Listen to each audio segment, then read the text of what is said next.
Hold up, flag on the play. We gonna shut it down today. Hey, y'all got the holiday coming up, so we gonna set y'all up with the little holiday sports weekend. I am Douglas Paul Washington II, and over there, because he's not exactly right next to me, we got Corey Mose from KView. Corey, brother man, there is so much to get into today.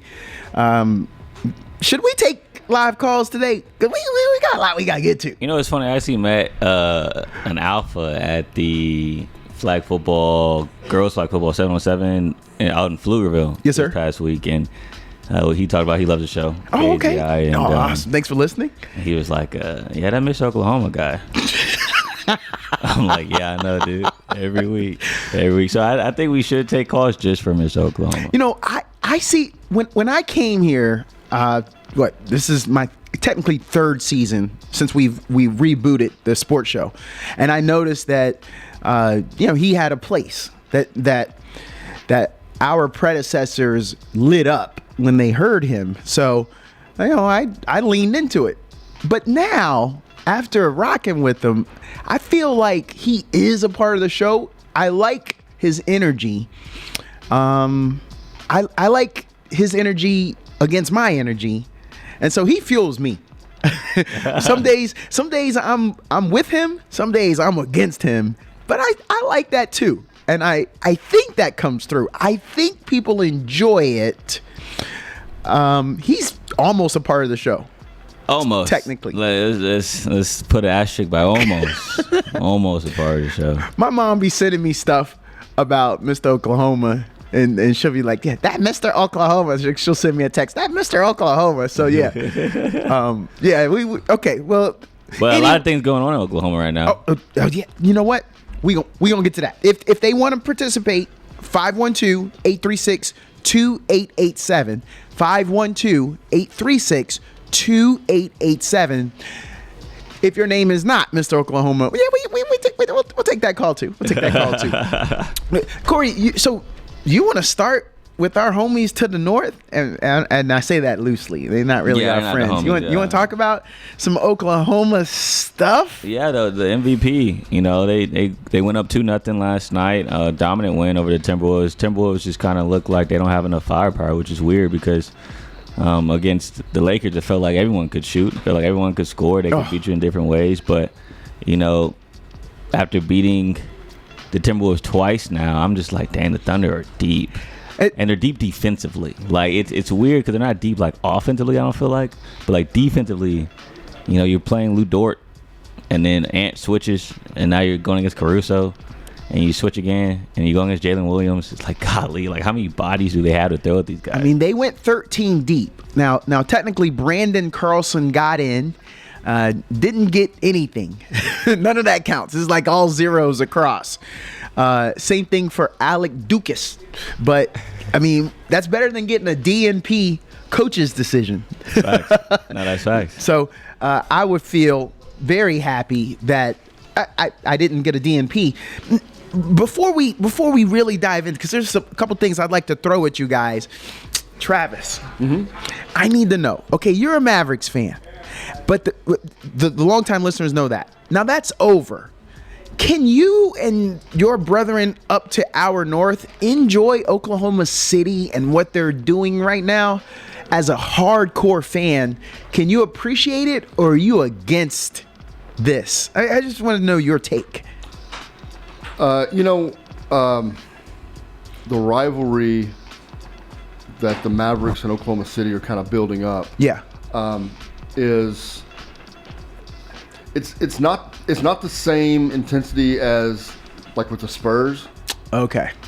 But I mean, Dallas to Oklahoma City is not that long of a drive. I was just about to tell people. What is it, like 5, right? Maybe 6? No, it's probably closer to 3.5 or 4. Wow, okay. Yeah. Google Maps says 3 hours, 39 minutes. Yeah. That's short. Yeah. Wow. That's shorter from Houston to Dallas. Yeah. Yeah. Yeah, 'cause that's 4.5. Yeah. I mean, Dallas to San Antonio. I mean, it's about 4 hours to San Antonio. Sheesh. So, And that's if you take the tollway around Austin. Okay. If you go through Austin, it's about like 5 hours. Yeah. Yeah. So, can I enjoy it? You know, I tell you what. Now, this is just me personally talking, right? It's yeah. like when Durant was there, I watched a lot of Oklahoma City basketball.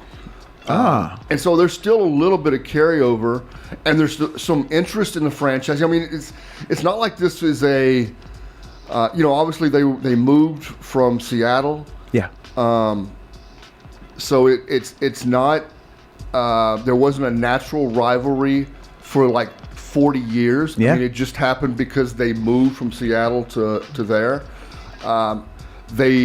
They put together this young core early on in Harden and Westbrook and Durant. And they were fun to watch. And at the time, it like I said, I'm a Longhorn. I was a Durant fan. I was hoping that they would get over the hump, and they never did. And now they've kind of rebuilt it. So, no, there's not an animosity, at least for me. And I don't feel like when I listen to Dallas sports radio and things like that, it's nowhere approaching the Spurs level. There may still be some people that are like, I don't want Houston, San Antonio, or Oklahoma City to be good, but certainly it's not nearly to San Antonio level. Gentlemen, I know we do the MVP voting before the playoffs start. They did a horrible job this year of finally saying who it was. I think this is really late. I think you got to be faster about that. Maybe 1 or 2 days after the season ends, that's got to be done. But is this your MVP? Whether you voted or not, and I don't think either of you have a real vote, but some people say, well, that's not my MVP, or that's not my. I'll start with you, Corey. Is this your MVP? Nah, bro. Oh, you're one of those. Yeah, okay. I am one of those. I'm not gonna lie to you. Well, you got to give us something. Tell us why. I mean, it's just, I hate this narrative that we have to pass this trophy around. Oh, okay. LeBron should have 6 MVPs. Yeah. Okay. Yes. Yes. What are we doing? Between that run, what was that, 2012 all the way to 2018, 2019, he should have been MVP every single year. He was clearly the best player. Yes, sir. And with Shea this year, he had a great year, led the league in scoring, I believe, #1 team in the West, which I think, to me, it's not like I'm just like, oh, Jokic should have won. There's no argument for Shea. I think there is an argument for Shea for sure. You beat out the West by nearly 15 games between first and second seed, and you lead the league in scoring, and you lead the best team in the NBA, and so I get that. But I just think it's voters fatigue. You have a big man averaging a triple-double. A couple years ago, everyone made this big deal about Westbrook averaging a triple-double, and that took Harden's MVP away, which I think Harden should have got that year. Yes, sir. But just because Westbrook got a triple-double, they gave it to him. But now we have a big man doing it consistently. Oh, it's not that great. It's not that hard to do. We've seen Westbrook do it. But when he did it, it was a historical thing. Yes, sir. Yes, sir. So I just feel like we have voters fatigue about what we see with Jokic, and he's putting up 40, 20, and 20, and it's like we don't blink, we don't bat an eye. And to me, that's that says something. That says to me he is the MVP because we don't bat an eye when he drops 40, 20, and 20. So shout out to Shea, though. I'm glad he got it. Glad he got his first MVP. And what a good guy to get it, too. Sure. His character, his personality is great. Yeah. I don't know if y'all watched the Starting Five documentary, or even the. I haven't seen it yet, no. Or he's not even on that. I'm talking about the Olympic documentary. Oh, no. I haven't seen that either. Yeah. Oh, y'all gotta tap into that. First I've heard that I should check it. Yeah, Netflix has a whole documentary about the Canadian national team, USA national team. They follow the Serbian team. Oh. All throughout the Olympics, this past Olympics, and so you get a behind the scenes look at their locker rooms and their training, and you get to know these players a little bit better, and they talk to Shea a lot in that documentary, and you got to see his personality. And he's a great dude. Sounds like it. So I'm happy for him, but Jokic. And he did the football move. He bought all of his teammates Rolexes like the quarterback does for the lineman. Exactly. Okay, so Travis, is this your MVP? So I'm going to piggyback off of what Corey said by saying I don't really care.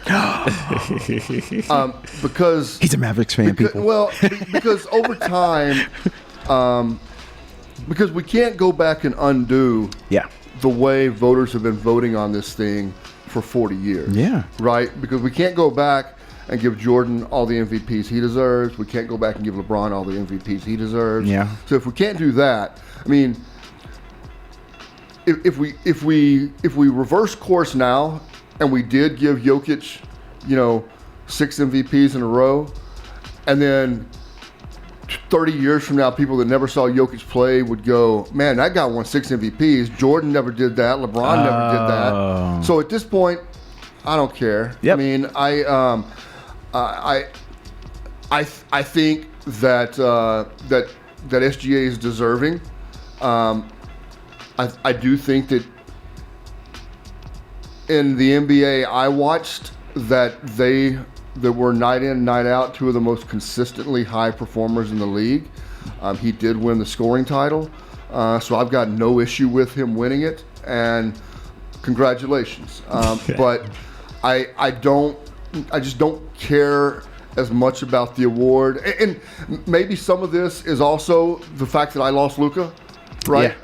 Because Luka, to me, is MVP caliber, and leading a team, dragging a team to the finals last year. Now, once again, it's a regular season award, but I don't know. The NBA MVP award to me is a little watered down, because it's dominated by 2 or 3 people. The league wants to make you believe that this is a league of parity, and in some cases, like in the West, we have teams that can beat each other, but there's only a few stars out there that are getting the type of touches and run from their teams that put them in a position to be MVP, and it's the same people every year, it seems like, for like 6, 7, 8 year cycle. And then one of those guys drops out and it's replaced by another guy, and then 2 years later one of those other guys drops out, and Steph was in, like I said, Steph was in that conversation for years. Steph's not in that conversation anymore. Mm-hmm. That doesn't mean Steph's not a great player. It just means that he's just not the guy that gets the push and doesn't get the touches and the points the way he did. It's just it's a little bit of a watered down award to me. That's all. That's the way I look at it. And it's not just the NBA. I just think the award in general is watered down across all platforms. Like, look at the NFL. It's a quarterback. Quarterback's going to get that. You know, like we all know, a quarterback's going to get the MVP. Even though a couple years ago, McCaffrey was clearly the guy who dragged the 49ers to the Super Bowl, and he should have won MVP that year. But, you have Lamar Jackson, you have Josh Allen, you have Patrick Mahomes. Like, those are the 3 guys that are going to be up for MVP every year. Until they start falling off, there's really not another guy. Joe Burrow as well. Throw Joe Burrow in there if they start winning. And so, like, to me, it's just like, I hate that for the NFL, because it's like, what about the receivers that they're throwing the ball to? What about the defensive guys? What about the defensive? What about the pass rushing defensive end? Exactly. That change every game. As a Texans fan, I always thought, like, J.J. Watt should have won MVP. Why is J.J. Watt not in the conversation? Especially the year he was catching touchdowns. Exactly. Here's where I do my normal drama. Okay. It's narrative over performance in all the sports because of media. And so that's what it is. SGA is a lot more interested in Jokic. Jokic leaves and goes back over to Europe. He don't want to be here with us, right? SGA, even though he's a Canadian, married, and I think she's American girl. I know she played at Albany. Great soccer player. So I think that's part of the reason why they go that way. So you could jump on that narrative.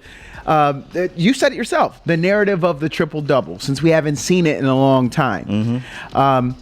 Here's why I want to argue for SGA, but I'm not. Here's why. Oh, well, he's a two-way player. He was, if I told you he was top 11 in the NBA in steals, and you know how much he scored, you'd be impressed, because out there in the West, he's got some top perimeter players, right? And he averaged 1.7 steals per game. You'd be impressed by that, right? Oh, wait a minute. Jokic averaged more steals a game. He had 2. Yes. You know what I mean? So, Yes. so Every statistical category except points. It really sucks that the performance of Jokic is outweighed by that storyline, and that's where I go with that. I agree with you. It is the voter fatigue. I wasn't a Michael Jordan fan growing up. I lived in Atlanta for a while. I was a Dominique Wilkins fan, and so I always thought that he was the guy. And I want to ask you guys, do y'all remember that finals that LeBron was just out of his mind? I think that was the Warriors, and he was just out of his mind, and we thought, man, sounds like LeBron needs to win the MVP. Yeah. Well, I'm just kind of curious, should we change it? I know what you said, Travis, that we shouldn't change a player's game in the 9th inning. Mm-hmm. We shouldn't change it now. But team success, does that have to be a requirement? Because sometimes what they're doing in the front office, you can't let that affect what you're doing on the court. And you can only do all you can do. And if the front office ain't got your back and you're not surrounded, you just go out there and you're still a dominant force. So I was just kind of curious about that.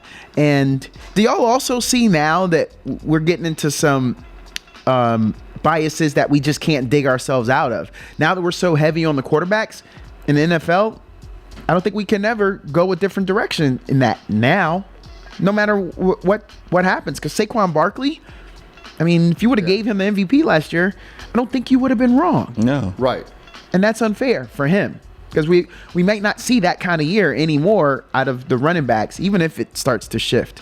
And that's another thing I think we talked about this when that timing was happening, but I was like, I wanted him to go after the rushing record. Yes. Because it will affect his MVP votes. Yeah. That's correct. Yeah. And because it goes back to narrative. Yeah. You know, the narrative is, oh, wow, he broke Eric Dickerson's record. Yes. Let's give him the MVP. But now that he didn't, it's kind of like, oh, he had a great year. You know, he carried the Eagles to the playoffs, he carried the Eagles to the Super Bowl, but let's give it to Josh Allen. You know, and it's like, I get it. Like, I get the whole winning. Well, you said something earlier, which I'm like, yes, but no. When it comes to giving the MVP to the winning team, and like the team being such a big factor in the voting, and I go back to the Westbrook year again. It's like they pick and choose when they want the team to win to matter. Because that year, the Thunder were like the 5th seed out the West, or the 6th. Harden and the Rockets were number 2. And so that year specifically was Harden has a better team. Harden has put up more points per game. I mean, I gotta talk about this all the time, but like in the month of February, he was averaging 40 points a game. Like, people, like, do we realize how hard that is for a whole month to average 40 points a game? But anyways, that narrative of the team being successful wasn't as impactful because of the narrative of the triple-double overweighed it. And I'm like, we pick and choose in the media how much we care about team winning from year to year. And so that's inconsistent to me. And I hate that when it comes to these voting. It's a lack of clear criteria. Is it the best stats? Is it what you mean to the game or to your team? Or is it the best player on the best team? I mean, you don't know. It just depends on the year. Take Jokic away from Denver. I mean, we saw it in the playoffs. When Jokic leaves the court, Thunder go on a 6-0 run, 12-0 run. Yes. If Shea gets off the court, they got some hoopers still. You know what I'm saying? And so, like, I don't know, man. I just always thought that the MVP vote, like you said, Travis, ever since, like, LeBron stopped winning it, I'm like, this don't mean nothing, bro. Like, I like the narrative that the NBA could have had they done the right thing with Jokic, because we're looking at a point center. Yeah. And when's the last time we've had that, if ever? I mean, I know Wilt led the league in assist one year just to prove that he could. But this is a point center over time domination. Yeah. And, man, I think we lost out there. So when you guys look back at this game, this series is now 2-0. And a 15-point lead doesn't seem that much, but we do know there was a point where it was in the 20s. And I think Oklahoma City took their foot off the gas at the end there to let it close to a 15-point game. Now that y'all have seen it, is it over? Can we go ahead and turn our attention back east? It's more fun out east. I will say that. It is. It's a lot more fun out east. But I can't wait to talk about that game too. Yeah. But you know, it's interesting when you look at this Wolves team, right? And you see, like, what is going on with these guys? And, you know, I look back at, like, who they played, and I'm thinking like maybe I just over exaggerated how good they were because I didn't realize who they were facing. And you look at the Lakers first round. Yes, you have LeBron. Yes, you have Luka. But there was a clear hole in that team. They don't have a big. Like we all knew they didn't have a big. Yeah. Going to the playoffs when the trade happened. Well, they need to get a center. They have no big. Right. And they played well enough at the end of the year for us to forget they didn't have a big. So then you get into the playoffs, things slow down, things get more congested. Timberwolves have Rudy Gobert, and it's like, oh yeah, I forgot Lakers don't have a big. That's a big hole. And so you beat them by 5 games. Mm-hmm. Next round, you play the Warriors. Curry gets hurt. Yeah. And so it's like, oh yeah, they genuinely swept them, but like it was 1-1 before Curry got hurt. And so it was a competitive series. Who knows if Curry stayed healthy, if they even would have got to this point. But Curry got hurt, gentleman's sweep. They took care of business, and they looked good taking care of business. But I think it just over-infatuated our idea of who the Wolves were. And now we get to this point where they're facing a healthy team, a team that's also as young as them, because that also played a factor in the Lakers series. Yep. Timberwolves were just younger, and so they were able to play more fast-paced. But now a team that has the same type of age group, same type of firepower. Like maybe the Wolves aren't as good as we thought they were based off who they faced. I'm curious of you guys. Travis, I'll ask you then. Maybe Oklahoma City just figured out. Maybe they figured out, you know what? There ain't really no difference between regular season ball and playoff ball. Maybe that's a construct people put in their head, and let's just play how we play and bring that to the playoffs and see what happens. Because I'll just say this. In this last game, Anthony Edwards went 1 for 9 from threes. Mm-hmm. Our MVP, let me say said our, so I want y'all to claim him. Our MVP went 1 for 2. The Wolves only made 11 threes in the entire game. We know they lost. Oklahoma City only made 9 and still won. So they said, we're not going to live and die by the 3. We're just going to play our game led by our superstar, SGA, and we're just going to play our game and not shoot ourselves out, not do something that we haven't been doing all year. What if they figured that out? Oklahoma City shot 33 threes this past game. I bet they don't shoot 25 in a game the rest of the series. That's just not their game, and they figured out. And what I believe, yes, they're figuring out how to be champions. Wow. I believe that we're watching them figure out how to be champions. I think it helps that they're and maybe helps is the wrong word. Maybe we're just watching them evolve into ways that they can exploit the weaknesses of other teams, and they just amoeba themselves into what they need to be. Well, I'm impressed. But if we're watching Minnesota here, Minnesota last year getting ousted by the Mavericks because the Mavericks found a way to make Rudy Gobert a liability and get him off the court, and it completely ruined the way that Minnesota liked to play. Yeah. They're still trying to use Rudy Gobert in the pick and roll, but if he's not part of the pick and roll, he's not a part of the game. Yeah. They don't throw the ball to him in any other situations throughout the game, and that's to Oklahoma City's credit. Of once again, they're making what is a key piece, and we can talk about whether Rudy Gobert's really good, not good. There's a lot to talk about with Rudy Gobert. But the fact is, he's one of the big 3 on that team, and he's completely ineffective. And the deeper they go in the playoffs, this is now a couple of years in a row where the deeper they get in the playoffs, the less effective he is of a basketball player. Yeah. And it's interesting. I was watching game 1, and midway through the fourth quarter, I said out loud to my homies, like, where's Ant? Mm-hmm. Like, he just disappeared.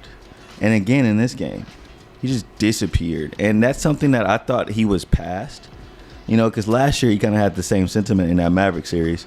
He just disappeared. And I'm like, okay, this year he looks he got the 3-point shot down. He's able to score differently now, this season. His 3-point is more consistent, and he can still attack the rim. And honestly, his playmaking has gotten a lot better as well. And that's what you saw against the Lakers. Lakers forced the ball out of his hands, and so then he just started creating for everybody else. And so it's like, where did Ant go in this series in the fourth quarter? While Shea, on the other hand, he's touching the ball every time down the court in the fourth. He's making things happen. And I just thought Ant would show up a little bit better than what he's doing right now. So funny you say that. Rudy Gobert in that closeout game against the Warriors, plus 21. But no. Once you nullify him, it's a very different team. But yeah, let's get to the break, though. You listen to KAZI 88.7 FM. Chris Kent alongside Douglas Washington. KVU 24's Corey Mose. And we have a caller on the line, so we will welcome our fourth member of the show, Mr. Oklahoma. How you doing today? All right, I'm doing just fine, man. I'm just thinking about what I'm gonna barbecue tomorrow. Oh yeah, what's going on the grill tomorrow? Yeah, I got a small freezer, man. I got some chicken in there, and I think I got some ribs in there. If not, I'm gonna have to go to the store just to put a few ribs on there, Oh. And I just have a grill. I don't have a big pit or nothing like that. Okay. But I barbecue a lot, and then I don't eat all of it. I just eat a little bit, and that's freeze back up. Eat it on down. During the week. So I'm kind of curious. For those who don't know, Mr. Oklahoma is from Texas, though. He's from Houston, so he a Texas That's boy. right. He one of them Texas boys. So for those who ain't from Texas, where do you start? Because when we think Texas, we think brisket, but you said ribs, and I love ribs. Some of us who traveled, depending on the area, sausage. So in your opinion, sir, what's the Texas staple? The Texas staple. Yeah. Can you verify that a little bit more? Yeah. So when I say something smoked low and slow, what pops into your head? What pops into your head? Well, man, I always put my heavy meat on first, like my chicken. Okay. And I put my ribs on, and then I always put my sausage on last. And sometimes I get it like a steak. I kind of put that on there, But and then I have people that come over here like to talk to me, and I have to run them off, man, because I can't talk to people when I'm barbecuing, because last time this lady came next door and I burnt some of my meat. So tomorrow she come over, I'm gonna ask her, ma'am, can you do me a favor? Let me finish barbecuing, and then later on during the week we can talk. Okay, so Travis, I'm thinking, this is my breakdown since I've lived here. East Texas, pulled pork. And that's about all I got.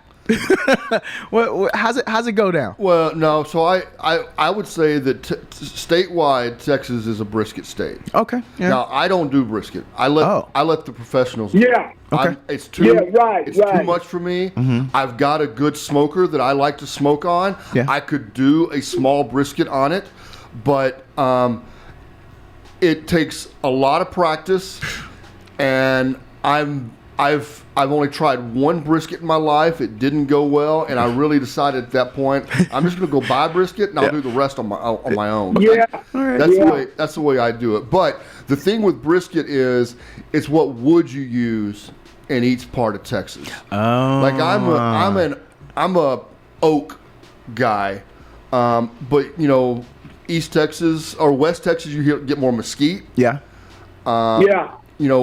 East Texas, you'll get a lot of oak, but you'll also get some different, like some apple wood or some cherry wood. Mm-hmm. Yeah, so it's just going to be the region of the state you're in. You'll get different wood that'll give you a different flavor in your brisket, but it's a brisket state. Okay.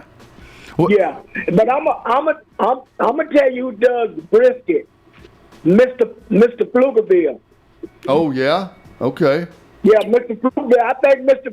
Pflugerville has a big pit. I think he does. because he was talking about putting turkeys on there and all that, you know. Okay.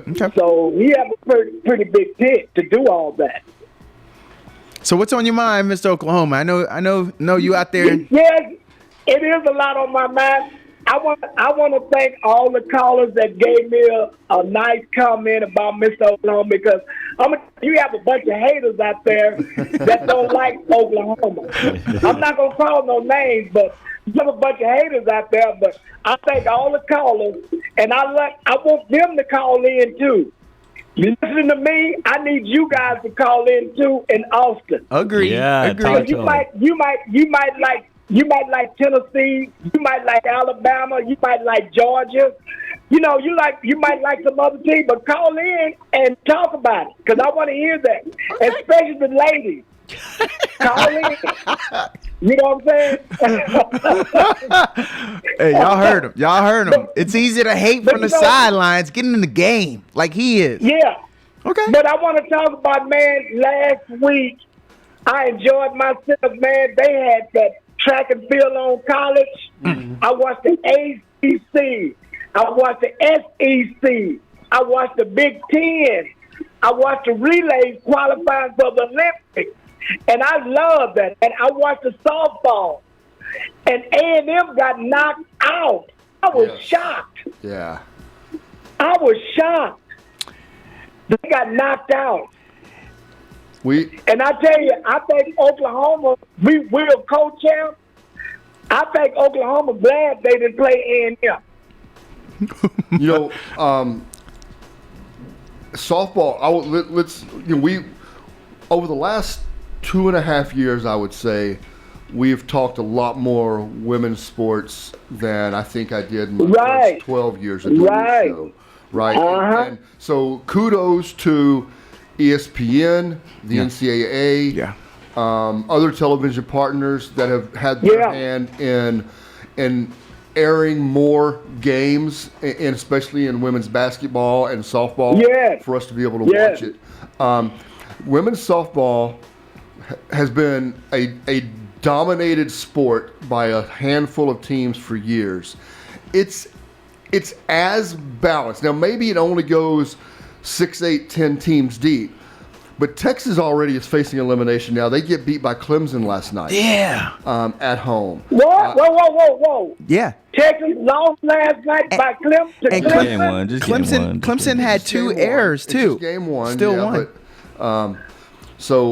But there are, used to be, if you were number 1, 2, 3 in the country and you were playing number 15, 16, 17 in the country and you got a 3-0 lead, it was game over.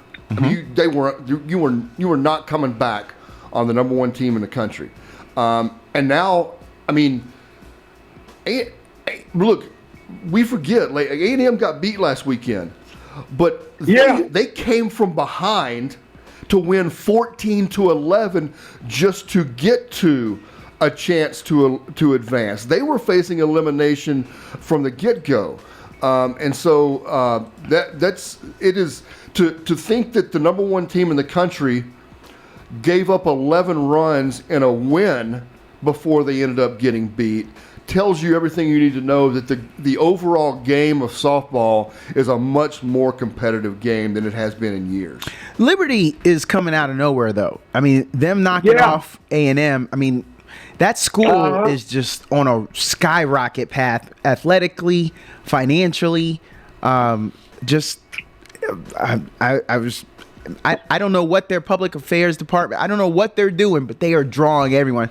I lived in Virginia. Let me tell you, people, there ain't nothing out there. They're in the middle of nowhere with nothing around. It's like the University of Connecticut up there in Stores. But they are attracting a lot of talent, a lot of money, and Liberty, they weren't even ranked, but they did win more. They had 50 wins on the season, more 2 more than Texas A&M. So to your point, Travis, I'm glad that we've got a little parity and a lot of excitement in the women's game. Yeah. What else, Mr. Oklahoma? Hey, okay, now, the men baseball lost yesterday. Oof. Yes. Are they out? Yeah. So they still have a chance to go to World Series. They'll be a top seed, and they will host a regional for the NCAA tournament, but they are out of the SEC tournament. SEC baseball tournament is just a one and done because there's just so many teams. They've got to play it that way. And look, last night was a good example of two coaches and how they needed to coach their team in a certain scenario. Tennessee held their ace to play Texas. Texas started a guy who's only pitched 6 innings all season long. Pitched well. Pitched very well. Pitched well. Pitched really well. But that tells you everything you need to know. And that doesn't mean that Texas wasn't trying to win. But that game was a lot more important to Tennessee than it was to Texas. Yeah. Right? So Texas would just as soon be on the flight back home today, have practice tomorrow, have a little, light practice tomorrow, watch the selection show on Sunday, find out where they're going to, who they're going to be coming to the Austin Regional, and then just get their arms ready for the regional. That's what this SEC tournament was about for them. Yeah, let's talk about some of that NBA. Yeah. Man, I'm gonna tell you, that guy for OKC, MVP, I like him. Yeah. I like him.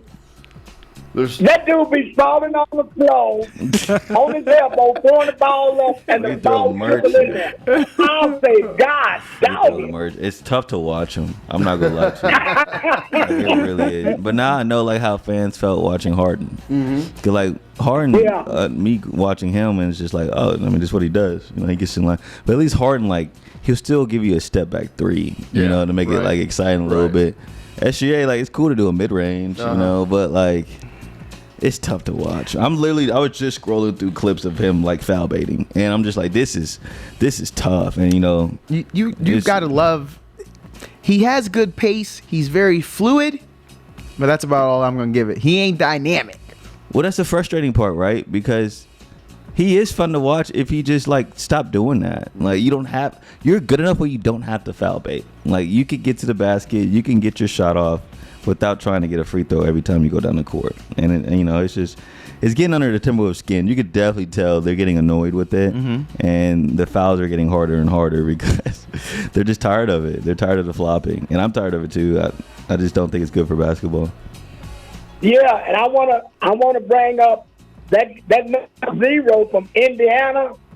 That boy is bad. What the hell? I mean, I tell you one thing: Indiana do not give up, especially when they behind. Man, you can't count Indiana out until the game is over with. But that number zero, that dude is tough. Yeah, I like Halliburton a lot, man. I think I tweeted this out. I think I'm a fan now. I'm a legit fan, just because of like how he's carried himself through all this. Even though it was Neesmith that had a historic night to bring them, that's one of the all-time greatest nights ever, to bring them back. Halliburton didn't just stay and watch. In that overtime, he stepped up also. Like, he did what he needed to do with the help. He's like, oh, I got some help? Yeah, I'm still going to do my thing. So, and then he threw up the choke. Now, that's from our era, Travis. Yeah. But I appreciate that the young man knows the history. Not only knows the history, it was clear he has the picture posted somewhere. Yeah. He's been practicing it. Yeah, I thought the same thing. He knew. The right arms with a cross. He was waiting to do that. Yes. Like he cashed all in. He goes, I'm doing this at some point during this series. And that's why I'm a fan now. That's the only reason, because he did the throwback for us old heads, and now we want to know, bruh, if you saying you Reggie Miller, you better back that up. So now we got to see him play, and now I'm interested. No, they had to win that overtime. Oh my gosh, they had to win that. Yes, they had to win that overtime. Yeah, he would have been a meme for days if they would have lost. Because he thought that was a 3. Yeah, we all did. Yeah, I thought it was a 3 too. Yeah. I was like, oh my goodness, that's I was through my freaking laptop up in the air. I'm illegally streaming it because I don't have YouTube TV. I can't pay for that. But yeah, it was oh my goodness, and like the fact that like overcoming the whole most overrated thing, and all the narrative around him being corny and the NBA players not liking him. I'm loving that he's able to like stick it to him. stick it to everybody, getting in Dame's face, you know what I'm saying, and then beat the Cavs, and now doing this. Like, that's why I'm a fan, because people are criticizing him for being his authentic self, and I hate that, because he's just being like, he's not trying to play like he's this street guy, or trying to be a rapper or trying to be a frat boy. Like, he's just Tyrese Halliburton. Yeah. And people don't like that. And so I like that he's embracing it and just saying, like, people don't like Indiana either. They think it's not cool. So he's bringing it back. Yeah. Yeah, I wanna can I predict who's going to be in the championship? Whoa. Basketball? Yeah, I'm all ears. Okay. I mean, I think Indiana and OKC is going to be in the championship. Wow, that's a big take considering the Knicks. I mean, he got a 2-game start. He got a 2-game start though. That's right. Yeah. That's not really fair. He got a 2-game start with OKC. But I mean, yeah. I mean, I had OKC going into the series. You did say that. So I didn't. You're right. I didn't. But Minnesota. We're going to talk a little bit more in depth about this Pacers Knicks series, yes, right? But the hill that the Knicks have to climb after choking away game one like that is that's hard to recover. We've seen teams that don't recover from collapses like that. I don't know if the Knicks are that fragile. I think Brunson's a little more capable than that. But the fact that they gave up that lead, got a reprieve and got to overtime, and then couldn't do anything in overtime does give me a little bit of worry that this Pacers team is just so deep and well coached that they might, I didn't have them going in. That's not who I picked going in, but I guess I'm going to take the weenie way out, and I'm going to wait until after game 2 and see how game 2 goes. See what happens. Yeah, because one thing I like about Indiana, man, look like in that fourth quarter, man, they behind. I done seen them beat a couple teams like that, come from behind and win it, even if they win in overtime. They do it all the time. Yeah, it's been 3 times this playoffs. That's right. They've been down by 17 or more points, and they come back and win the game. And just in the playoffs. Yeah. It's only been done 4 times in history. They've done it 3 times this season in the playoffs. Mr. Oklahoma, before you go, you ain't getting out of here without talking to us. You talked baseball, but you ain't talk all the baseball. When Texas lost, you want to talk about that. But Oklahoma lost to Vanderbilt. Speak on it. You know what, man? I have, Oklahoma is so far down in the poll. I really don't watch it. Right. I didn't even watch Houston last night. All right. I didn't. I mean, because Oklahoma's like number 18, number 17, number 19, number 18. I like to watch really like the top 5 or the top 10. But Oklahoma, man, I didn't even watch them in baseball because I don't think they're that good. Well, and I'm gonna tell you about my Oklahoma women. They better watch out. They pitch that main pitcher too much. Mm-hmm. They rely, yeah. And they gonna mess around and get upset because they pitching that girl too much. I see that. It's softball though, man. It's yeah, it is softball. There's no career. No real career that you got to worry about. No, it's just the arm. The arm doesn't get that fatigued with the way they throw. Yeah, but that's fast pitch. Yeah. Yeah. It's not slow pitch. Yeah. Slow pitch, because I played slow pitch softball. The fast pitch is a little bit different. Yeah. No, but they've been doing this their whole lives. You probably played slow pitch when you turned 30 or something in some men's league. Yeah. They've been doing it. They know how their arms and their bodies work. Yeah. I'm sure their recovery process was a lot different than your men's league recovery process. I played one game of fast pitch softball. My dad used to play, and then fast pitch leagues kind of went away, especially in the area that we lived in. And then, but there were a group of men that had played a lot of fast pitch, and they put together a team one time and went to a tournament. And I'm a high school kid, and so I go with them. And my high school football coach was one of the guys on the team, and he had to leave in the middle of the tournament for some reason. And I was the only player left. So I played right field, and I played one game. And the pitcher on the other team was in his 60s. Sheesh. And that he had to have been throwing 50 plus miles an hour, and it looked like it's going 90 to me. Yeah. No. I batted 3 times. He threw me 9 pitches. I swung 9 times and missed. Yeah. No, God, it's lazy. funny you say that. I got my first ever fast pitch this week. We did parents versus kids to end the season. And first 2 came, whiff. I missed them. I hit the third one. It went outfield, got some legs, rolled. I got an inside the park home run, so I felt pretty good about that. I just feel like these are capping, girls, bro. I just feel like you. But that with second, these I got footage. I put it on Facebook. All right, say later. So, but the second time up, strikeout. Now, for the record, we were up big by the time I came up the second time, and I promised I was gonna swing at anything because we were beating them bad. Yeah. They're little girls, so I was gonna. But couldn't find out. My buddies in the dugout were doing this, telling her to throw me all this crazy stuff. So I felt like it was a setup. But officially, yeah, I struck out. I did strike out. But back to the reality of it, yeah, that ball, it's different. It comes at you different with that rise. So thanks, Mr. Oklahoma. We appreciate you calling. Let me say this. Yeah. I did play baseball. I played fast pitch baseball, and they were talking about the push push to stay in the NFL. So y'all need to talk about that. We will. Thank you, I'll program talk to y'all later, director. Yep, we appreciate it. Hey, I'll talk with y'all later. All right, thank you, Mr. Oklahoma. We appreciate it as always. Program director. I mentioned that to Douglas before we got on. Probably we got to talk about that. Yeah, we got to get to that. Yeah. Travis, is there another type of baseball? He said fast pitch baseball. Is there another type of baseball? Of baseball? Yeah. No. Yeah, he messed up there. Mr. Oklahoma. I know what you got, Mr. Oklahoma.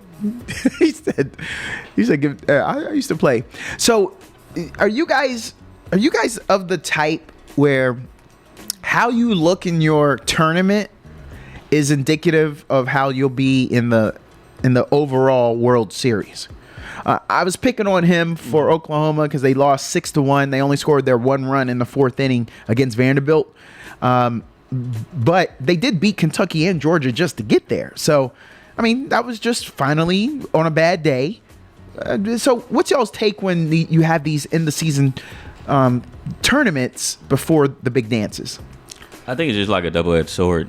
You know, if you were to ask, I mean, we did ask Jim Schlossnagle about the loss, and he's just like, well, I think he said Augie brought it up in 2015 or something about them losing their first round game in the Big 12 tournament, and then at TCU. Yep, that's right. And then TCU went to Omaha, and it's like Augie said that was the best thing that could happen to the team because you can rest. You don't got to worry about that. I think with this Texas team, they need a rest anyways. You know, and D1 baseball it actually came out today, and Texas is still the projected #1 overall seed. So I mean, they didn't really lose anything, and so I think that plays a factor for sure. And the thing is that this is it's a tournament, but it's not a tournament the way the rest of the season is played. This is a single elimination bracket.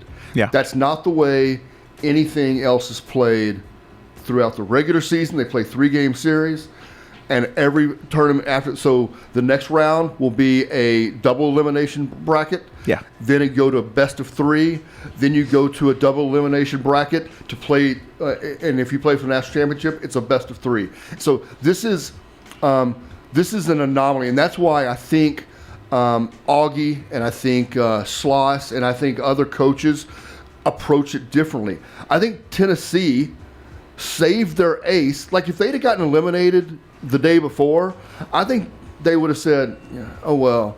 But I think they were hoping, let's win, but then let's go all out against Texas. And I need to prove to my team you can beat Texas. Because if you can beat Texas, you can beat anybody in the country. And so I think they were targeting that game. And it almost didn't work for them. Their ace went out there and kind of laid an egg, and they got saved by that reliever that came in and threw, almost 6 great innings of baseball. They were down 0-4 at some point? Yeah, they were. Yeah, and by the way, they still probably would have lost if Jalen Flores just makes that double play. Oh, in the 4th inning. If they get out of that inning with a 4-0 lead, I don't know that Tennessee ever gets the momentum. Yeah, and so it still almost didn't work for them, but it did work. And for on Texas side of things, I mean, they went in throwing a guy who's not been a part of their plan. Schloss in the it was funny in the in-game press conference they do. They asked Schloss about starting the pitcher they started, and he goes, "Well, he's come on late in the season. He's pitched 6 innings all year." and he said, he goes, "I'm not even sure he went on some of the road trips early in the year. He didn't go on any road trips until like late in the season." And so I guess by the term he's come on late in the season, the pitching coach has seen him throw the ball better and thinks he's a usable piece at some point during. I think that's what they were thinking was, well, let's find out if he's a usable piece. Yeah, and now I think now that if Texas gets in trouble with a starter early in one of the regionals, I think we may see him come in as a long reliever, because now they know he can go 4 innings. They know they can get 60 pitches out of him if they need it, and he's a nice change of pace. He's a the quote unquote soft toss lefty. So. They got what they needed out of him. Longhorns have gone 3-6 in their last 9 games, raising concerns about the momentum heading in. That's why I was asking about that. And then one last thing, Dallas Baptist in the Conference USA tournament, they beat Jacksonville State 2-1. They're 18 seed. Yeah, I know this is unfair that you don't know everything about Dallas, but Dallas Baptist is a great program. It's a great baseball. You didn't know that? Yeah. Nah. Oh, they're nationally So you only go there for baseball, because I don't hear them about nothing else. Yeah, I think soccer is decent. Yeah. Oh, okay. But shout out to Brianna Bowen, who just graduated who was their keeper on the women's team. Respect. She played high school and club ball with my daughter. And before we go to break, I did want to mention this one last thing with the whole does the tournament affect? And Travis made a great point about this tournament style or format is nothing like what you're going to see in the regionals and stuff like that. But I will say, in basketball, we've seen it. We've seen momentum flip into the NCAA tournament. I mean, recently with NC State, they making it all the way. And I think about the UConn team, Cardiac Cats. Yeah. They had to fight their way all the way through the Big East tournament, and that momentum led it. But the difference is that is the style for basketball, one and done. Mm-hmm. Single elimination. So single elimination through the conference tournament, single elimination through the NCAA tournament. And so I think that helps with basketball when they're like, it's when I go home for the next 2 months. Mm-hmm. Compared to baseball, it's like, oh, we can drop a game. Exactly. We're chilling. Exactly. All right, we need to get to a break. We'll come back after this, and we got a lot more right here on the Fans View. Kent alongside Douglas Washington and KVU 24's Corey Moe. Here. We kind of went. Oh yeah, we got a call on the line, so we're going to jump into the phones. And if I believe this is correct, it is Pflugerville Man. Pflugerville Man, you there? Yes. Good morning, everyone. Good morning to you. I'm telling you. Hey, I'm like everybody. I'm watching the NBA, and last night I was looking at the OKC Timberwolves game. Mm-hmm. One thing I like about OKC, man, God, they play some defense, man. They own you, not just one quarter, but seems like 4 quarters. And you can tell the Timberwolves, they're a little tired come the 4th quarter, man. And also, the MVP got his award last night, and he gave the whole team Rolex watches. Mm-hmm. Have you ever priced one of those things? Yes. And he's such a good person. Win or lose, he signs that autograph. I like that. That is a little bit of the storyline or the narrative that the NBA wanted to get behind. I alleged, Pflugerville Man, that the NBA would prefer to have him over Jokic just because of what you said. That he ain't storming off the court. He's not just leaving the court. He's going to stop and have that fan interaction and sign those autographs. I mean, you need a face of the league. Anthony Edwards says he doesn't want it.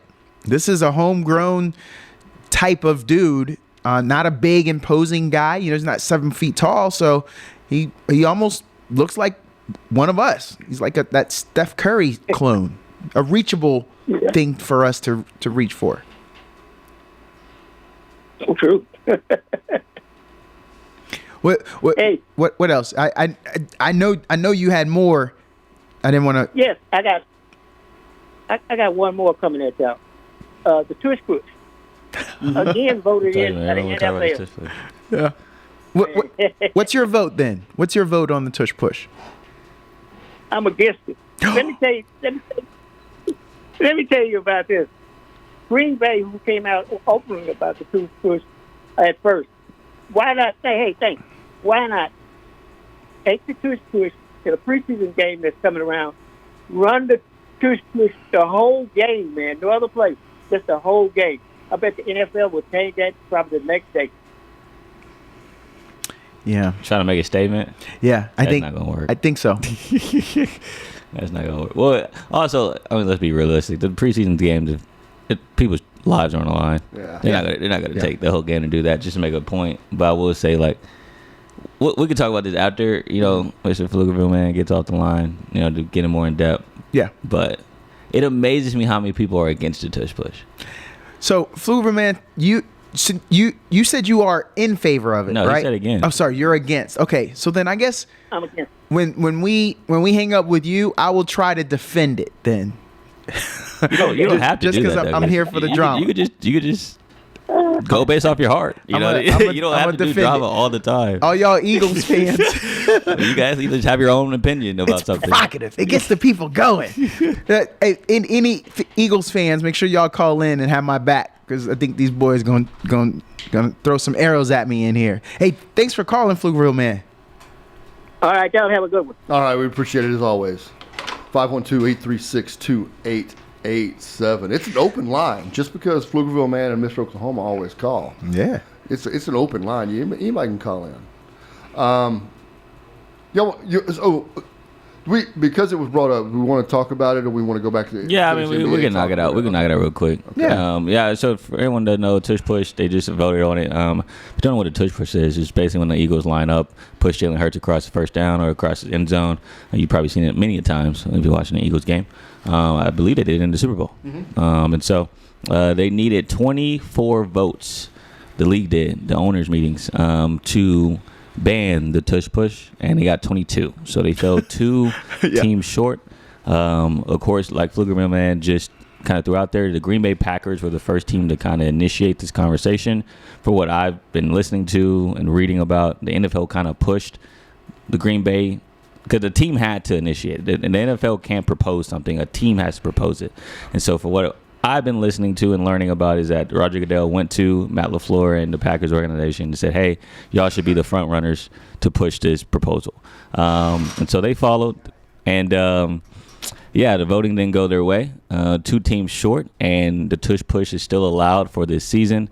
And a lot of people hate the play. And I was telling Douglas this before we got on air. I was surprised because me and my homies were talking about this in the group chat, and I thought I was in the majority.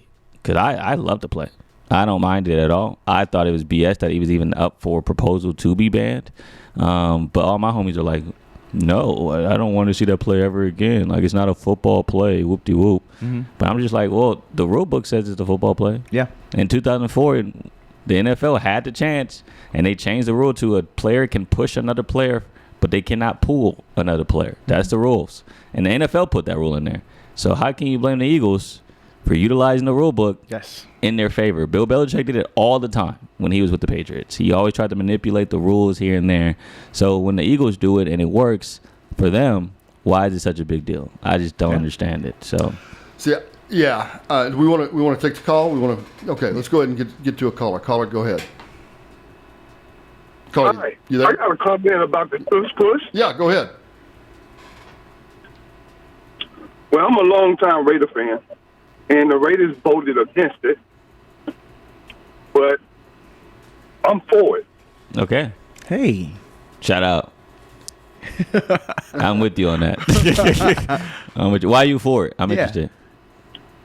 Well, I think it's a play that everybody have an opportunity to run Exactly. and perfect it. Yes. Exactly.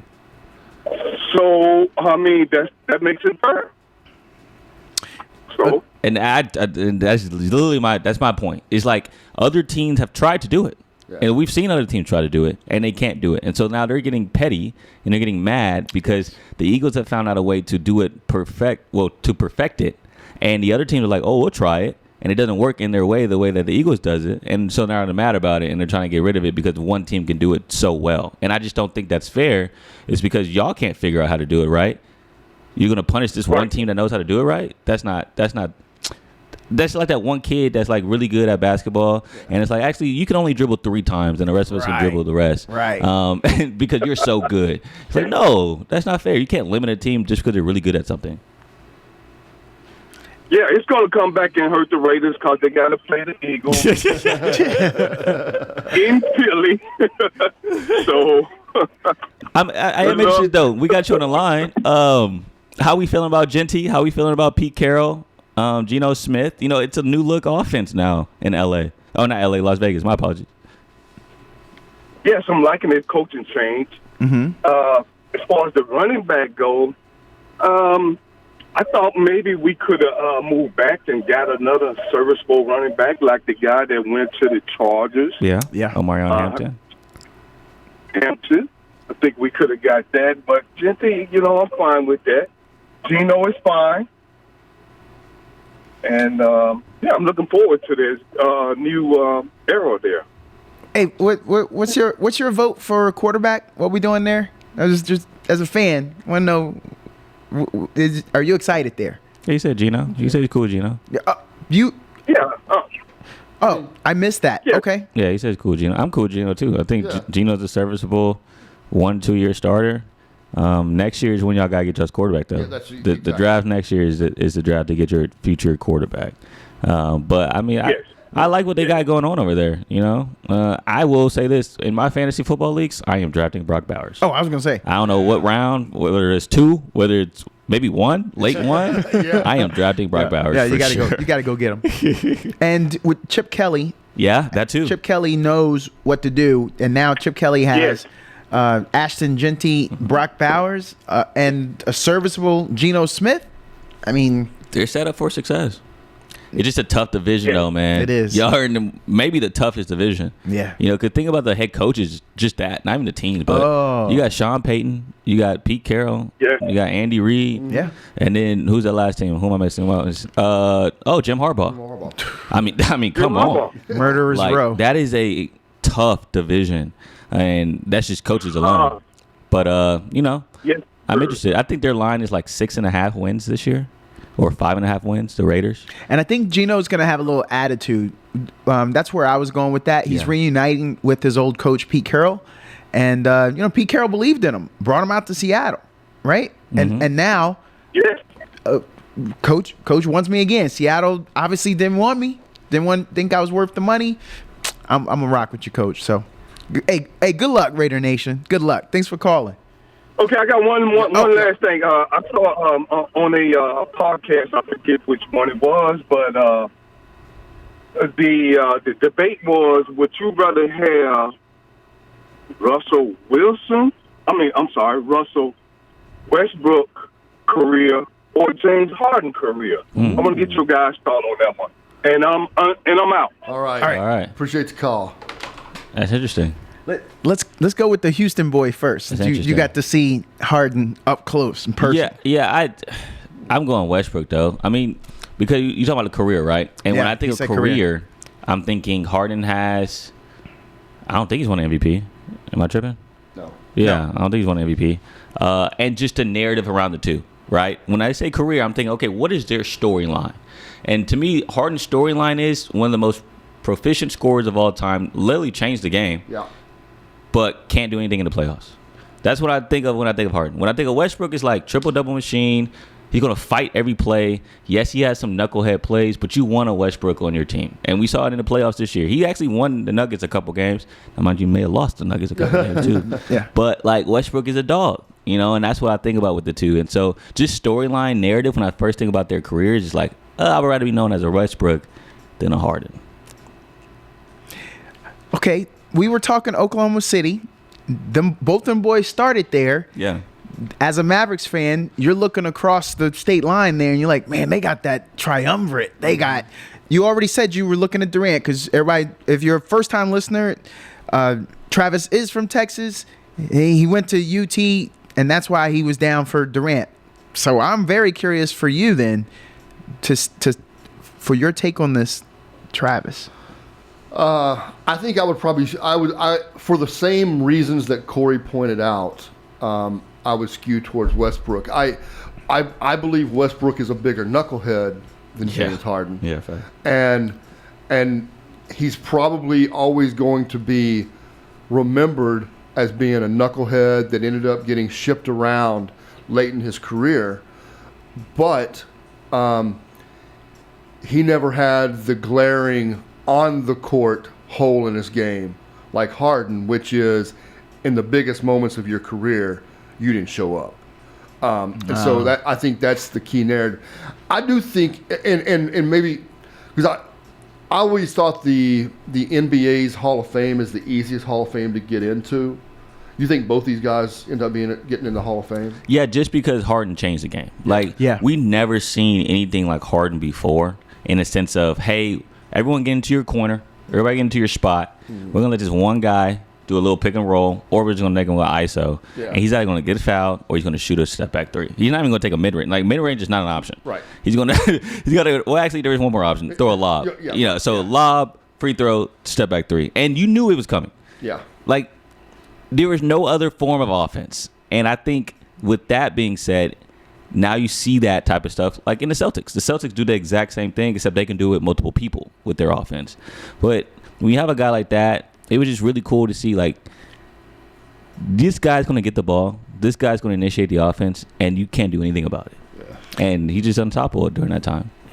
I'm siding with you. I want Harden's career because Harden knows what it's like to be the leader of a team, the best player on a team, and he shouldered it. And Westbrook never had to do that. Whoa. No. The MVP year. He literally, what are you talking about? He carried that team. He was the best. Okay, well, that's also 1 year. Yeah. But Harden has multiple years. So I'll even give you that one just so I can move it along. And then I go to the win shares that Harden had, his teams, and how far they got. So I'm siding with Harden because he had to carry a load.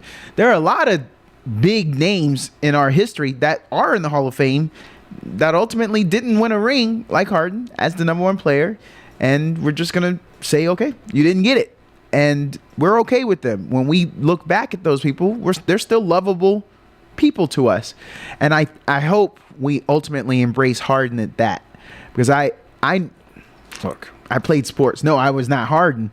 But, man, it's hard to carry a whole team year after year, day after day, and then to do it successfully and change the game. So I gotta side with Harden. I would want that career. I would want to be able to sit and tell people, man, I did this. I carried all that weight. Yeah, but then when he got help, what happened? Sixers, Game 7, no show. Clippers got Kawhi, no show. So I mean, I don't. You got multiple instances though. You're proving my point that as the man. And when you go back to that triple-double year that you were talking about with Westbrook. Yeah. Can you Mind remember? you, Harden should have won that MVP. I'm Agreed. But he didn't. Yeah. And so, I mean, like, but he didn't. So now if we're talking about careers, it's like, well, Westbrook has an MVP, Harden doesn't. And I also think if he wanted to, don't y'all think he probably... he could have came close to having something historic. I'm not going to say he could have averaged a triple-double, but he was dishing that rock because he carried it so much. I mean, he definitely was double digits for assists, and he could have maybe manufactured a few more rebounds here and there, and he could have had that. Well, his usage rate was the most of all time during that year. Incredible. I mean, like you said, he had a lot of weight on his shoulders, but I'm not going to discredit Westbrook. I mean, that team wasn't that great.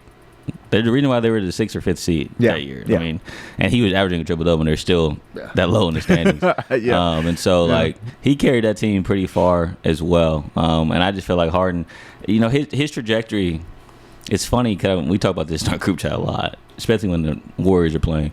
Because there was a time where I hated the Warriors because they knocked out the Rockets. But if Chris Paul doesn't get hurt, how much does Harden's career change? You know, because you go on and beat the Warriors. I truly think if Chris Paul's healthy, they beat the Warriors in that series. Yeah. And then I forgot who even came out the East. Was that Bron that year? It must have been. Yeah. I mean, I think the Rockets beat Bron just because of the shooting capabilities. That Bron team didn't have that much 3-point shooting. And now you're looking at a guy in Harden. Let's say he won the MVP that year. What he should have, like an MVP, a ring. Like his narrative is completely changed. And now you don't ask for that trade for Westbrook to go replace Chris Paul. Right. Yeah. You keep Chris Paul. And, you know, like I just think that hamstring for Chris Paul, man, it ruined Harden's legacy. I feel like, and it just sucks. But that's sports, you know. It took out Chris Paul's legacy and Harden's at the same time. 2 for 1. Yeah, no, carrying a team and having the ability to look back on how many playoff series he actually did choke just tells us how much we expected of him and how much he actually did deliver to get to that point. And then, unfortunately, he didn't. That's a good question, though. Yeah, it is good. So thanks, Raider Nation, man. So they actually smart. They're not all face paint and spiky shoulder pads. Oh, he's gonna call back in now. I wonder if he's actually been to the stadium. I was gonna ask him that. We got off the line. See if they come. It looks beautiful on come TV. Get me. Though. It does.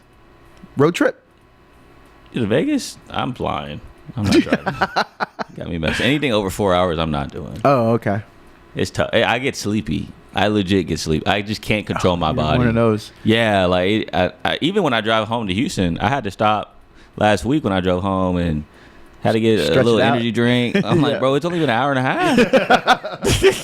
But you working a lot though. You doing a lot of heavy lifting while you're here. Like I should be able to like get a 2.5 hour drive without stopping for an energy drink. Okay, Travis, when you go home to visit fam, you driving straight through or you taking some breaks? Straight through. Okay. Yeah. Okay, Corey. Yeah, I can't. I don't know what it is with my body. Like I have no. If I'm sitting in a certain spot for a certain amount of time, I get sleepy. Even at work, if I'm at the desk, editing or producing the show, I get like I have to get an energy drink even at work. So the final product has some mess ups, and they're like, Mose did this, didn't he? He fell asleep on that one. Travis, we got to go out east. Okay. We got to talk Pacers Knicks. They have such a polarizing player at their lead in Indiana. The Fever have a polarizing player in Caitlin. I got to say something about that. And now the Pacers have a polarizing player. And I'm wondering, was this constructed? Is this what Indiana wants? Because I remember back in our day, nobody really liked Reggie Miller. I don't think people liked him because it was the Jordan era. And so maybe Indiana's leading into it. They not like us. They're saying it's Indiana versus everybody. Maybe that's what they're thinking. But what do you think about that polarizing Pacers presence? I certainly don't think there's anything to the construction of the team to try to be polarizing. I will agree that Indiana sports in general are pretty nondescript. I mean, they're pretty. Yeah. They're like there's a place we hang out on my fiance and I hang out with on a regular basis, and there's a Pacer fan. He's actually an Indiana fan, so he's a Colts fan. He's a Pacers fan. R.I.P. Jim Irsay, by the way. And yeah, exactly. We were talking the other night, and he was talking about the fact that how like the teams he roots for just like aren't on anybody's radar for anything. Like nobody hates them, nobody loves them. I hated the Colts. Well, what the Peyton Manning Colts? Yeah. Wow. Yeah, they smacked us around twice a year. Yeah. Okay. Yes. When you bump into them, but nationally, I understand your point. Yeah. Well, but then once Peyton left, the Colts just became just another team again, right? Yeah. I mean, it's not like I'm never gonna like the Eagles. I don't care. I don't care who's in those uniforms. I'm never gonna like them. Yeah. Wait. Terrell Owens went. Is that what ruined it for you when he left y'all and went to Philly? No, he left Philly. I think it was opposite. Yeah. Oh, is that what it was? Opposite. Okay. Yeah. So what? What was the one thing that made you not like the The Eagles? division rival? Well, Yeah. I mean, it's just yeah. Yeah. I mean, it's, Okay. it goes back to the '70s. I mean, it's Ron Jaworski, I guess, is what made me hate the Eagles. Wow, it's in his blood at this point, Corey. God grief. I mean, back then, it was Roger Staubach versus Ron Jaworski versus Joe Theismann versus Phil Simms. Okay, but my thing is, Travis, do you have that same hate for the Giants? Yes, I do.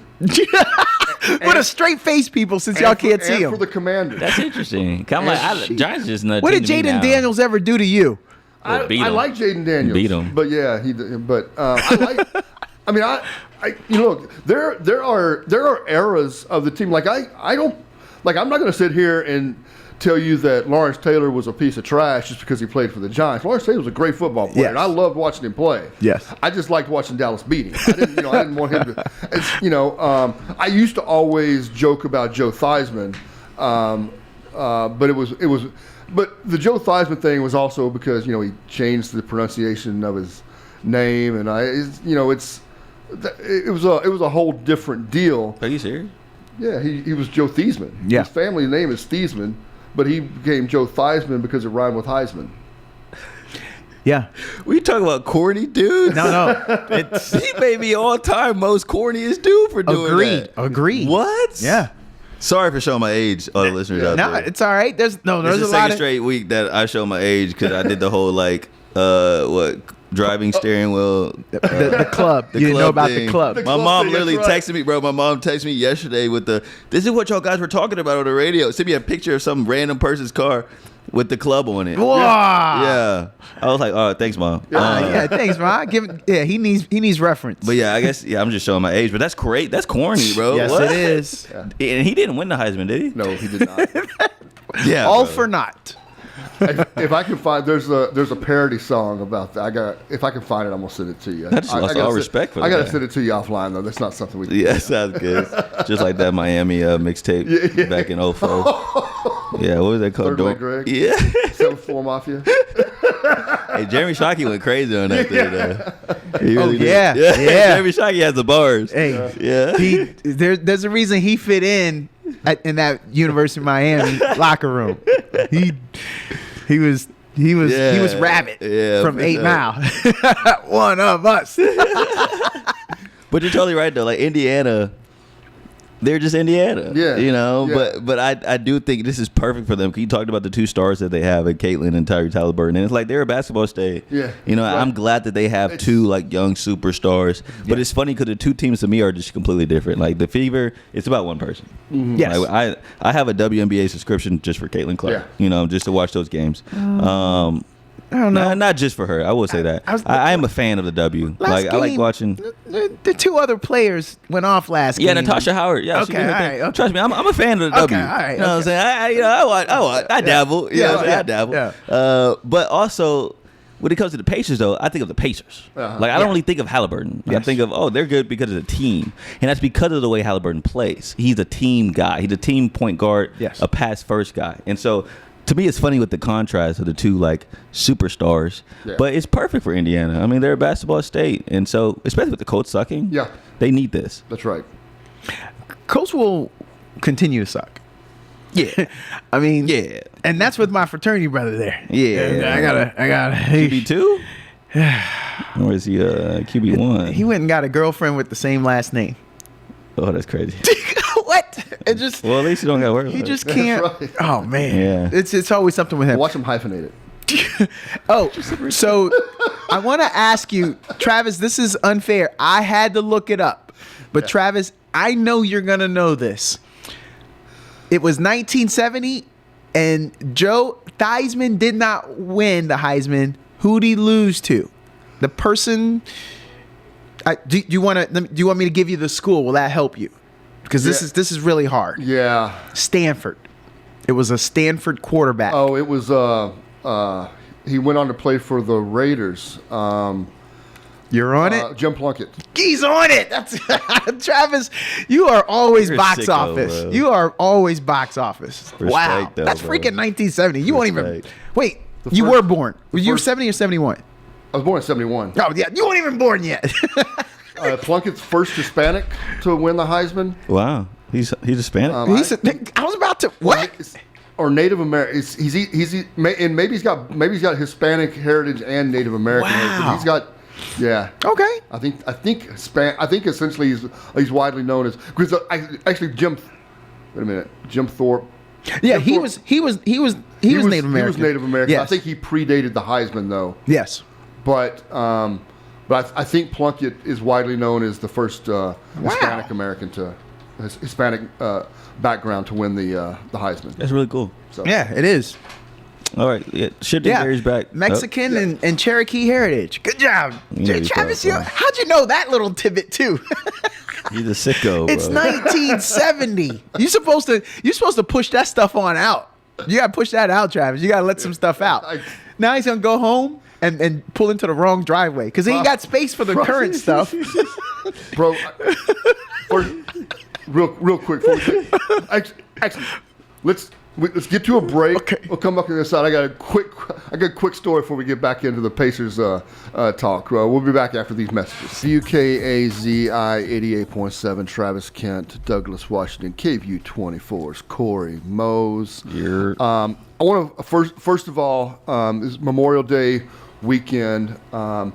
I know Memorial Day is for remembrance of those that we've lost in battle for the most part, but I do want to take this opportunity to just recognize those who have served our country. Douglas Washington, you are one of those. I appreciate your service. Thank you for what you not only did during your service, but also you continue to serve. After your service is done, you've done recruiting. We've worked with ROTC programs. Just want to, I wanted to make sure that I recognized that. I'm not always the best at doing that publicly when we get to these holidays. I get so much going in my head, stuff we want to talk about, but I wanted to take a moment just to say that not only just to Douglas, but to all veterans out there. Thank you for your service. I appreciate that. On behalf of the fraternity, those of us who have served, we say some gave all, and it's just that little way. In Iraq, I stopped at a location, and something didn't feel right. I kept my convoy moving. Good thing. I can't say I did it intentionally, but good thing. There was an improvised explosive device, an IED, and it blew up the convoy right behind us. And that stuff really happens. And so I could have lost my life, and Memorial Day would have been my time to go. And so there are people that I know that have dodged some things, or we'd all be in remembrance of, in memory of. So I appreciate those that serve too. Thanks, Travis. Can I ask you a legit question? Yeah. I think about this when I'm out and about, and I see either veterans in uniform, or I maybe see someone's hat, and I always think, like, is it weird for me to be like, thank you for your service? No, it is not. Okay. We get to that point. We were very different. So, believe it or not, there's this thing called OPSEC, operational security. So while we're serving, we're not even supposed to like stand out. We're not even supposed to tell you guys and like let you guys know. When I go to games and stuff, when they ask veterans to rise, I generally don't do it. I prefer to just stay in anonymity. I know those who know me. Now, if it's something else, y'all know I'm on Front Street. But when it comes to that, because I just felt like it's a service, and I just don't want to flaunt it. But some of us in our older age, we finally start wearing our hats. Mm-hmm. Like, I've been retired for almost 3 years now, and I finally joined the VFW. Finally. And I'm leaning into maybe getting some veterans hats and a couple things like that, because it's a fraternity, and it is so nice when we reconnect and you remember someone that, oh, I served in that unit. Yeah, that was really cool. You were there. Hey, do you remember we used to go over and that is fun. Mm-hmm. And so sometimes it's just advertising. It's a subculture. I used to own a Harley. And that's its own subculture for those, just to give a little reference to other. And so that's why Harley people, when you go to a place, you go buy the shirt. When you're in Fargo, you go buy Fargo Harley Davidson, and it's a talking point. So it's kind of that kind of subculture for us. But no, we appreciate it. Some of us are taken aback. Honestly, some of us think of it as just a job. Some of us think of it as just what we're doing. And I think it's later on when we realize what we have done for this country and for other countries. I mean, I'm telling you, when I was in Korea, I lived in Korea for a year. I had a bunch of old Koreans come up to me and say, hey, we know what it was like when we got invaded, and we appreciate the sacrifices you Americans did for us. Or we'd be speaking Chinese right now. Yeah. And a lot of us died. A lot of people don't remember this. A little military history right quick. We got pushed all the way back to the south. Our heels were in the ocean. And then we fought our way back to where the border is now. But yeah, we almost lost that. Like, seriously. But the Koreans, the South Koreans, are very appreciative. So it's interesting. Yeah. Yeah, my sister lives over there in South Korea right now. Oh. She's been there for 3 years. Okay, she likes it. Yeah, she does. I was very young, and I was a lower enlisted when I was there. But when you have a little rank, and I'm going to just go off of your age that she's been in for a while, longer than me. That was my first duty station. Well, she's not in she's not. Oh. Yeah, she just lives over there. Well, she's a teacher. Well, this proves my point, because I'm trying to get my wife. I'd like to retire there. That's how great it was. It was so good over there. And little stereotype people, sometimes stereotypes are funny. I know we say, what, black people like basketball? Bruh. South Koreans love basketball. Yeah. The courts are always packed. I guarantee it. Even to this day, and I still know some friends that have gone over and have been there, packed. They love basketball in South Korea. That's cool, though. Yeah. Yeah. You got a story for us. Yeah, well, right? just real quick before we get back into talking about the Pacers-Knicks series. But so 2 days, or wait a minute, where are we at now? Yeah, 2 days ago, my youngest daughter, just take a second, my youngest daughter graduated from high school, from Round Rock High School. So now my kids are all out of school. Empty nester. Yeah. So I wanted to, but here's the, so, you know, my oldest daughter, when she was in school, obviously played soccer. And so what we saw all the kids and saw parents. And so I knew all their names and stuff. Yeah. My youngest daughter, she's been doing horse stuff, right? She raced barrel racer. So she's not, so I'm not as active. I haven't been to school events. I don't see her friends as often. They're just off doing stuff. And I don't see the parents of her friends and all that. And so we're at graduation, we went to the campus walks where they go through their elementary school and walk in their cap and gown. So I'm running into all these teachers and all these parents that I hung out with when the kids were little and all that. Yeah. I don't remember a single name. Not a single name. But he knows Jim Plunkett. he knows the genealogy. He was like, yeah, well, he's 15% Irish German. I was like, Travis, you don't remember Betsy used to take snacks. I'm sitting, literally, I run into this family. This girl and my daughter were best friends all the way through elementary school. This family still lives in the neighborhood, like 2 blocks from me. We just don't see each other that often anymore. I could not remember their names. That's the worst, though, bro. It is. Like, cause it is. I mean, to be honest, like, I do that all the time. Like, there's people I meet, and I don't see. Like, if I meet you, and I apologize to anybody out there who's listening, I may have like shook my hand and like say, hey, like I love watching you, but like, give me a week. If we don't talk, oh, your name's gone. Yeah. I mean, honestly, give me 24 hours. Yeah. And we don't talk. And I think it's funny because we talk about the brain space. It's like when I was an RA, my job, I had to learn everybody's name on my floor. Yeah. And there was a solid 40 people that I had to like know names of. And I did. Like I knew them all by face, you know, and it's like, why can't I do that now? Like now it's like, what? Can I give you guys, since we're talking about my military service, can I give you all a thing I used to do about that? When I was a young lieutenant, I was in charge of 200 people, 100 soldiers and 100 civilians.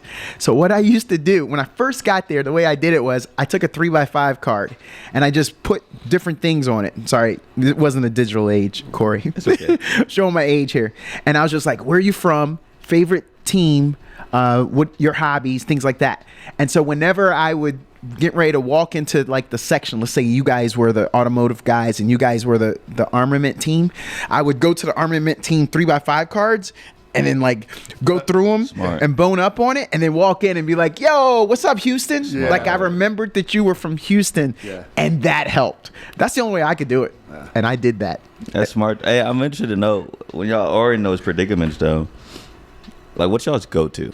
Like when you call somebody, like wait, I want to hear that. I want to hear Travis. I want to hear yours first, Travis. like you see somebody like I know this guy, but I don't know his name. What's your go-to?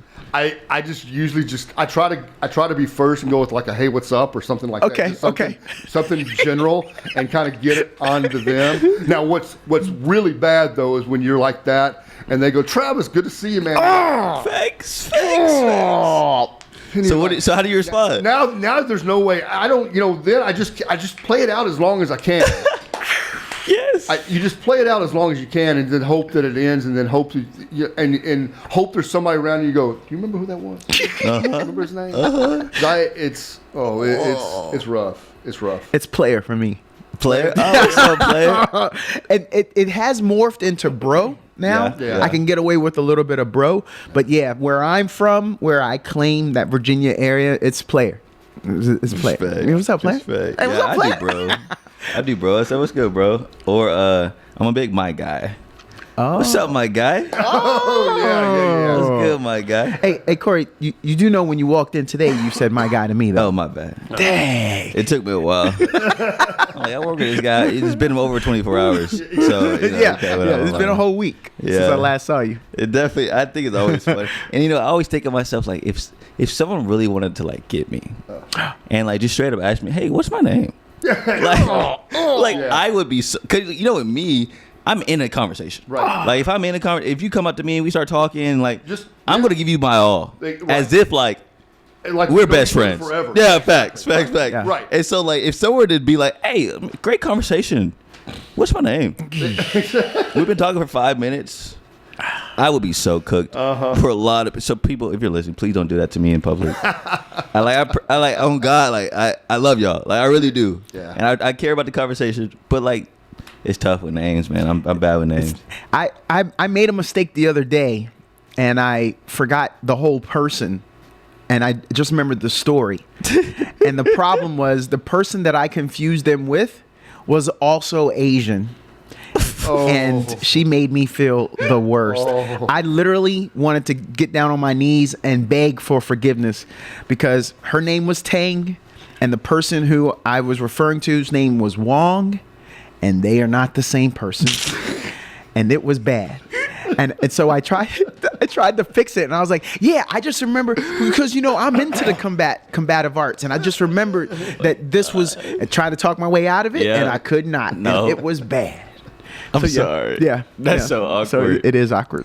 But Travis, shouldn't Corey have a pass because he's a celebrity? He goes Not to all a celebrity. We're not going to put that name out there. We're not going to put that title. Corey, you are on TV and on radio, and you go to all these high schools and middle schools.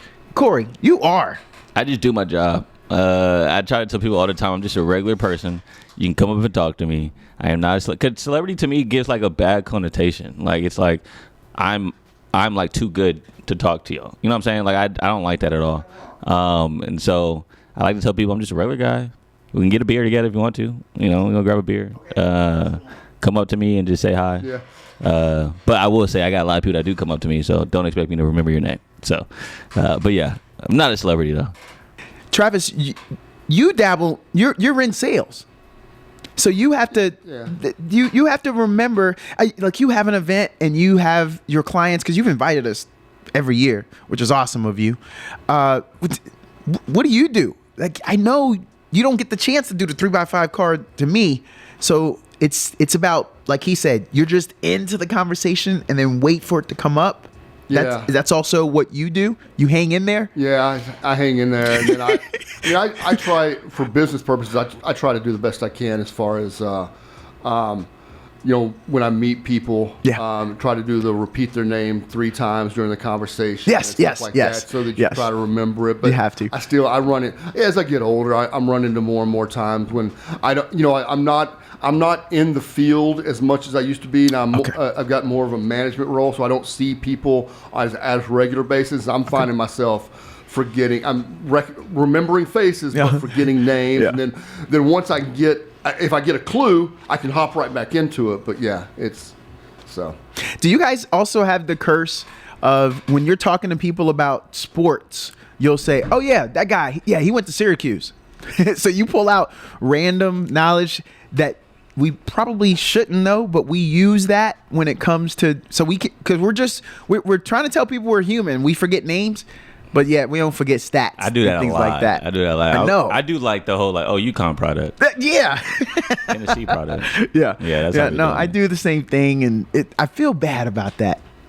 That I can remember that type of detail. Yeah, I mean, no facts though. But I mean, that's the thing though, because you're attached to it a little bit. Yeah. Whether you're watching the game or you have a memory. I think during the post-game broadcast of Game 1 with Pacers and Knicks, Nembhard, Shaq and Charles Barkley, and Barkley shout out Mark Few because Nembhard went to Gonzaga, and so we just have that tie to those colleges sometimes. Yeah. And speaking about Nembhard though, what a final overtime he had. Incredible. He came up in overtime, and that just shows how deep they are. This is where we have to can we just say that the Pacers did a great job in their front office? You got Miles Turner, Naismith, Nembhard, Halliburton. You did a great job. Like, I'm impressed by that Pacers organization. And you hire Rick Carlisle. Remember who got pushed out of Dallas? Okay. That's That's exactly what we should be saying about that organization, is how they built it. Mm-hmm. But you said it yourself, though. You gave them props earlier. You said you think of the Pacers. Yeah, I think of the team. You don't think of the superstar. And maybe that was to their advantage that they didn't go try to woo LeBron to go there or trade for Luka. Not that anyone else had the opportunity. That was a me to you kind of deal. Yeah. But it's funny you bring that up because you see in these teams that are now on the up and up, it's always the teams that are ahead of the curve or ahead of the trend. Yes. Because Sam Presti, it's not like they just got these guys to be this deep in a year. He's seen how the league is changing from a 3 superstars, bunch of role player type teams to no, I think in 4 or 5 years we're going to need 6, 7, 8 guys deep that can all do different things. And he started to build that roster for moments like this for OKC. Same thing with Indiana. They went out and got Pascal Siakam when he went out of Toronto. They kept Miles Turner. They got a guy like Nembhard. They got a guy like Naismith. And remember Tyrese Halliburton, people forget, he was in Sacramento. Yes. He was a backup to De'Aaron Fox. He was a throw-in. Exactly. And so these guys, these GMs, have been looking at the way the league is moving, and they're just ahead of the curve. And I just think that same thing with Minnesota and Denver. I know we talked about this a year ago, and it's funny how this is happening. But, the Denver Nuggets GM got that job in Minnesota, and, he built Minnesota's team to basically beat Denver. Yes. Because he built Denver's team. And same thing, deep rosters. And he saw the trend changing from a big 3 to let's do a mid-sized 9. And now you got a bunch of role players or a bunch of guys that can do a lot of different things. I feel bad because here we are, forgetting the name, Pascal Siakam. Yeah. I forgot. I know he's on the team, but I didn't mention him. But how smart is it to bring in that guy? Yeah. Where did he go after Toronto? I think he went straight. Oh, to Indiana. this was straight there. Yeah. Okay. Yeah. Okay, so they pushed him out when they brought in the guy from the Knicks, that guard that would. Emmanuel Quickly or RJ Barrett. Barrett, yeah. There you go. So so what they said is, y'all are gonna let that guy go? We'll take him. Mm-hmm. 43 minutes in that last game. Yeah. So he's the key piece. Good grief, man. And so I just think it's so cool to see how smart these front offices are. When they see a trend and they beat the trend before it becomes the norm. And so, I think right now that's going to help the Pacers win the series. I totally think the Knicks are going to lose because, look at the first game. They are gassed. Yeah. Fourth quarter comes around, they're gassed. And that's how the Pacers have come back in all these different games, is because they're so deep and they play at such a crazy pace. When the game was going on, I was thinking, there's no way the Knicks are going to keep up with this pace. They don't score at 130 very often. And the Pacers were playing their basketball. Like you said, OKC learn how to play their way. Yes. The Pacers have continued to play their way throughout the whole playoffs. Corey, Obi Toppin. Yeah, another guy that's just. Wasn't he at the Knicks? Knicks, yeah. So he had something to prove. Mm-hmm. So when you hold on, let me mention one more name, and then I want to say at this point, T.J. McConnell. Another guy On another team, Blue T.J. chipper. McConnell would still be probably a backup. But remember, he's had some starts. Yeah. At different stops here and there. But he gets along with Halliburton. He's like, okay, that's your champion. Got it. When I come in, I'm gonna be busting dudes. He only had 14 minutes in this game. Went 4 for 9. Got to the foul line 4 times, and he had 4 rebounds, 2 assists in that game. Yeah, I mean, he's a dog. That's what you got to do. And he's the type of player, and this is why you have to have these guys. And this is why OKC went out and got Caruso. Oh yeah, you got to get these guys that are experienced, that have winning pedigrees, Yes. and he made a winning play by, you said 4 free throws. One of those free throws, or one of those trips to the free throw line, was after he got Jalen Brunson in the air with the pump fake, knowing Brunson had 4 fouls. Yep. Got the 5th foul on Brunson, and now guess what? Brunson is now off the court. Yep. And that's when Indiana started to come back. Those smart things that these guys that have been in the league for a while, Yes, sir. okay with their role, that's what they bring to the table when Yeah. playoff time comes. Yeah. So, I mean, another smart move by the GM to keep a guy like TJ McConnell on the roster. So we talked about the choke that Tyrese Halliburton did. We think that this is a good team. I didn't see any drama. I don't think there's any drama on this Indiana team. Do you think they were like, bro, we got your back? We got to win this one for Reese now because he did the choke side. We got to go get this now. That definitely would. Yeah, I bet that was a conversation for We sure. gotta win this You talking one. about like Hey. after they reviewed it and they're like, oh, we got to go to overtime? Fellas, y'all got to get me on this. Yeah. I thought it was over, and it ain't over. Please, y'all got my back. We got to win. I will. Look, I will Uber Eats to y'all for the rest of the week. But we got to get this one, dog. I thought I had it. That would have been a bad look. This is good for Tyrese because he needs this. The only blemish is his dad. Yeah, His dad coming on the court, Low-key. getting in Giannis's face. But then the way he handled that situation. He did. Like, I'm a fan of Tyrese, man. I am too. He handled that so well. I am too. I liked him. You and I mentioned this because we play fantasy and we know what he was going to give us for fantasy.